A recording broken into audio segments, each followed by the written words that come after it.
ખેડાની વાત કરીએ। ખેડાના સુપ્રસિદ્ધ યાત્રાધામ ડાકોર મંદિર તરફથી આપવામાં આવતી ભોજન પ્રસાદી બંધ કરવામાં આવી છે, કારણ કે ઈરાન ઇઝરાયલ યુદ્ધ। જી હા, યુદ્ધના કારણે કમર્શિયલ ગેસ સિલિન્ડરની અછત ઊભી થઈ છે। સરળતાથી ગેસ સિલિન્ડર નથી મળી રહ્યા, જેના લીધે ડાકોર ટેમ્પલ કમિટીએ આ માહિતી આપી છે કે શનિવાર અને રવિવારે અહીંયા 2000 કરતાં વધુ ભક્તો ભોજનશાળામાં નિઃશુલ્ક ભોજન પ્રસાદી આરોગતા હોય છે। બાકીના દિવસોમાં આ સંખ્યા 1000ની આસપાસ રહેતી હોય છે, પણ હાલ જે રીતે કમર્શિયલ ગેસ સિલિન્ડરની અછત છે તે જોતા ભોજનશાળા ચલાવવી મુશ્કેલ બની છે। જો સિલિન્ડર મળશે તો જ ભોજનશાળા કાર્યરત રહી શકશે તેવી પણ વાત મંદિર કમિટી દ્વારા કરવામાં આવી છે।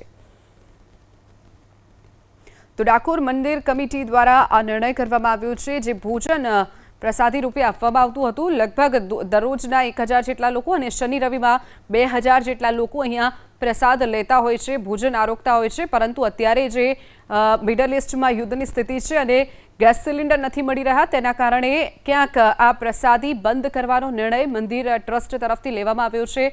અને હજુ પણ જો આવનારા સમયમાં આ જ પ્રકારે ગેસની અછત રહેશે અને મંદિર પ્રશાસનને ગેસ નહીં મળે તો ભોજન જે પ્રસાદી રૂપે મળે છે તે હજુ પણ આવનારા સમયમાં બંધ રાખવાનો નિર્ણય લેવાઈ શકે છે। મહાયુદ્ધની અસર હવે ગુજરાતમાં પણ જોવા મળી રહી છે। ગુજરાતના જે યાત્રાધામો છે, જ્યાં મંદિરમાં પ્રસાદી આપવામાં આવતી હોય છે, લોકોને નિઃશુલ્ક જે ભોજન આપવામાં આવતું હોય છે, તે હાલ પૂરતું બંધ કરવાનો નિર્ણય ડાકોર મંદિરે લીધો છે।